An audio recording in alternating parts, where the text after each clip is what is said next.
I got here Saturday. So, yeah, it's been good. It's been good. How's it been so far? What's been the highlight?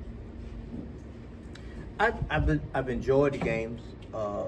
Being on baseball field is always great. Last night game was an awesome game last night. We lost. Well, no, we didn't lose. Yes, we did. We didn't win, so we lost. But I saw a lot of good things. I really enjoyed the game last night, sitting in the dugout. Being in the dugout is always fun. So that I can consider that be the highlight. Being in the dugout. Have you worked with Alex Ramirez much? I haven't worked with him at all. All right. But I do like what I see. I mean, it's still young. He's still a baby. But man, he does a lot of good things, and he seems to have fun, and that's the first thing you look for. So I do like what I see. Of the young guys, is anyone you've worked with who stands out to you, or anyone caught your eye here? No, I haven't worked with the minor leaguers in, I say, about 3 years. But I do see some of the kids that I watched when they were in A-ball, when they came to Columbia, when I was roving. Vientos, number 1. Yeah. I saw him. I like him. I really like him. What's that? The other kid, shortstop, big kid. Yeah. I like him. I don't know what position he's going to eventually end up, but man, he got good tools. So those are the only 2 kids that I remember from when I was going through the minor leagues. I don't remember anybody else. What do you like so much about Vientos? He's grown a little bit. He's got stronger. Defensively, he really looks good defensively. And watching him swing the bat last night, I see that bat has changed a lot. So he's going to hit the ball hard. So let's see what's going to happen in the next year or 2. You think Mauricio can change positions? Is that what you're alluding to? I think he's a good enough athlete that he could.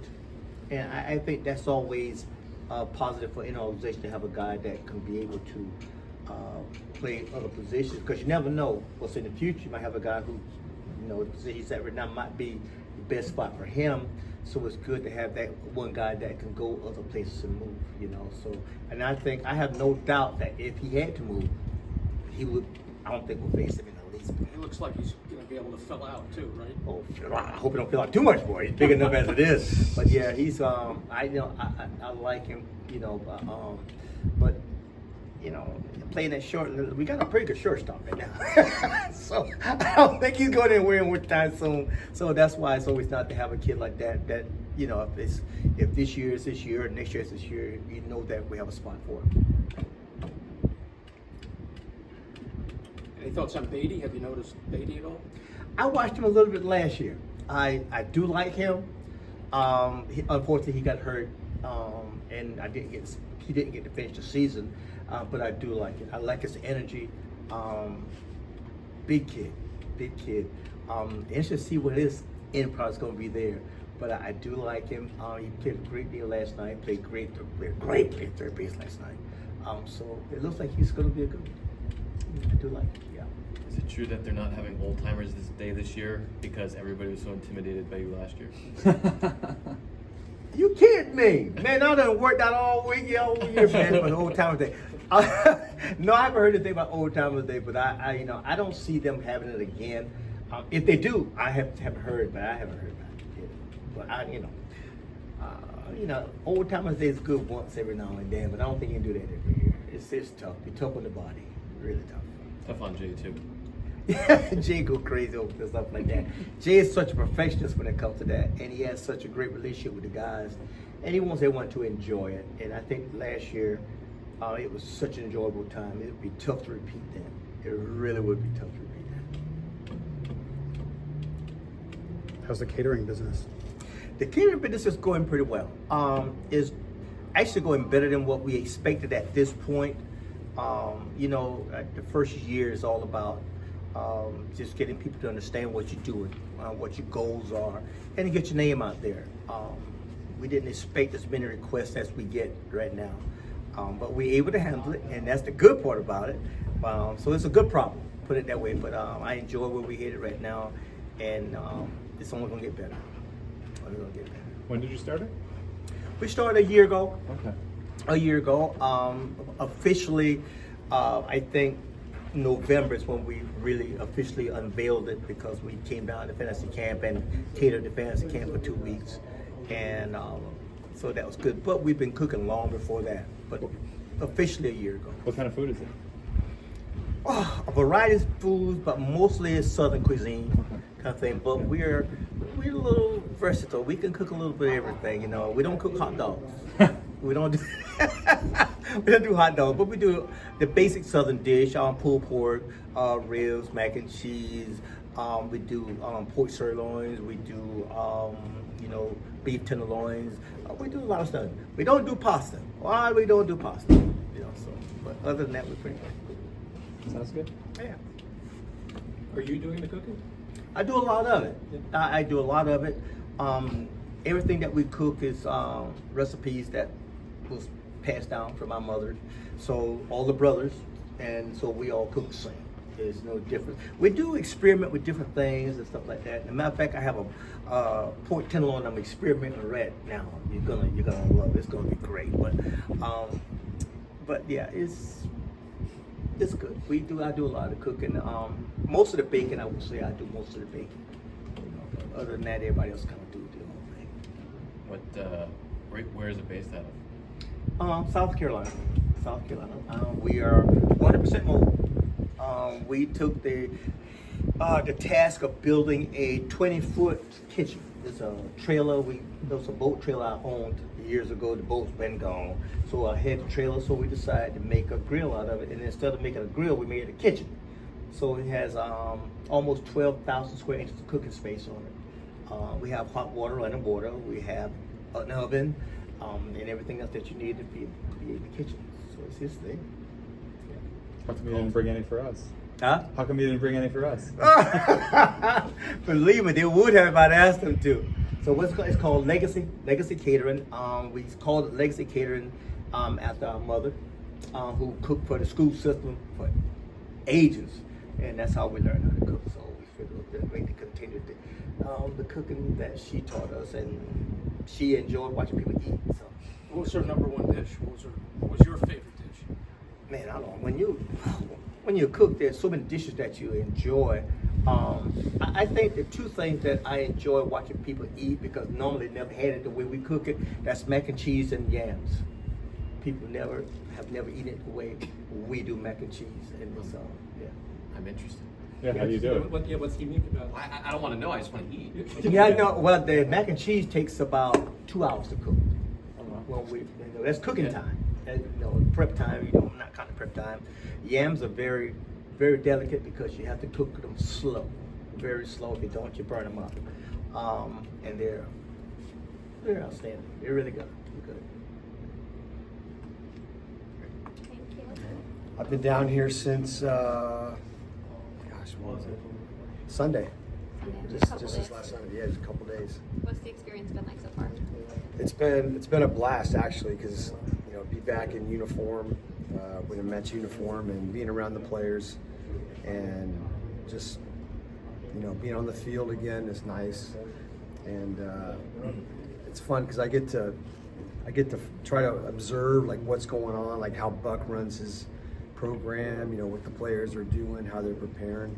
So I have 5 days here, and so I'm gonna try to do something each day that I'm gonna learn a little bit something. So that's what I like. Keeps my mind thinking like forward, like even though I'm not in the professional game at this point, I still want to know like what the hitters are doing, how they're preparing, how they're training those guys with different technology and that sort of thing. Is there anybody that stood out to you so far? Well, I really like Beatty. He looked good yesterday.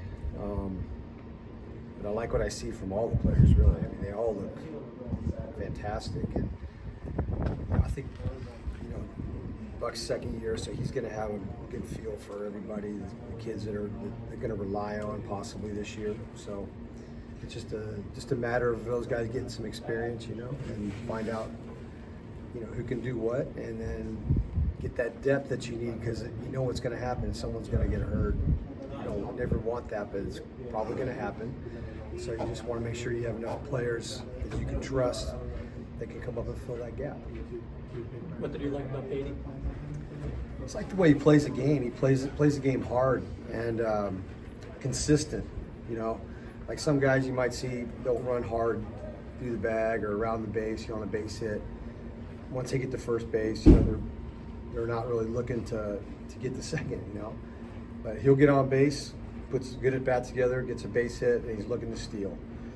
You know, scoring runs. He's doing all the things that, I mean, close to my heart. So that's kind of stuff I like to pick up on. Have you talked with him at all? No, I haven't. Not yet. Probably talked to him a little bit today. So I'm looking forward to that, kind of introducing myself to different players. How much do you think, as a guy who stole quite a few bases in your career, how much do you think a slightly bigger base would have helped? Well, I think just from a mass standpoint, it's got to help a little bit. I know the pickoff rule was it you're allowed 2, right? Yeah. And then the third one, if he's not out, he's at second. Is that it? So that to me, that's the biggest thing, because you kind of know that, you know, pitcher's probably not going to throw the ball to first base, so you can try to exploit that. You know, Mookie and I were talking about it earlier. You know, with all the different rules and stuff that are out there with the clock, throwing to first and whatnot. You know, you have to figure out a way to exploit those rules in your advantage. And so that's one of them that I was like surprised about, that with the throwing over to first base, having a limit. So that to me, that a good base runner can exploit that. I think we'll see the return of the 30-30 guy. Haven't been many recently. I know it hasn't been a lot recently, but it's possible. Absolutely, that'd be good. I'd like to see it. You know, to me, that's a marathon stat. You know, you have to do it all year, and you don't get it all at once. It takes a long time. So it takes a lot of mental work and physical work to go with that. How's Tanner doing? Good question. Tanner's doing fantastic. He's playing his second. He's gonna play T-ball again. This will be his second year. He's up in Nashville. We have a big indoor facility up there. My son Glenn and I run it, and we own it. We run it. He runs it full time, and so Tanner's in the cage most of the time by himself, just picking up balls, putting it on the tee, hitting the ball, getting another ball, put it up, hit it again. Glenn works with him all the time, so he's doing good as far. So it's like almost like a normal existence for him. Mm-hmm. He's got you know, no toes on his left foot. There's a portion that's gone. It's not going to come back. So they have to fill that with a shoe filler when he's wearing you know, tennis shoes, closed-toed shoes. So, but they've been great. I mean, I don't know when the next surgery is going to be, what they'll do, because he's 3. So there's foot still growing. You know, there's still parts of the foot that are growing that don't know there's nothing there. You know, so you have to keep on top of that. He's doing good though. Thank you. You got to see you suit up last year, and then he'll get a chance to see you go into the Hall of Fame this year. What was that experience like? That'll be awesome. That'll be a blast. I mean, just to have my family out there is going to be special, because they all grew up with the Mets. You know, they grew up at Shea, so they knew the culture. They knew what was going on then. And, I'm excited. I'm very grateful to have that opportunity to just share it with them. Who gave you the call when you found out? Steve. Steve called me completely off guard. A little emotional at first, you know, get that news every day, and I just appreciated it, you know, and so that'll be a fun day, definitely.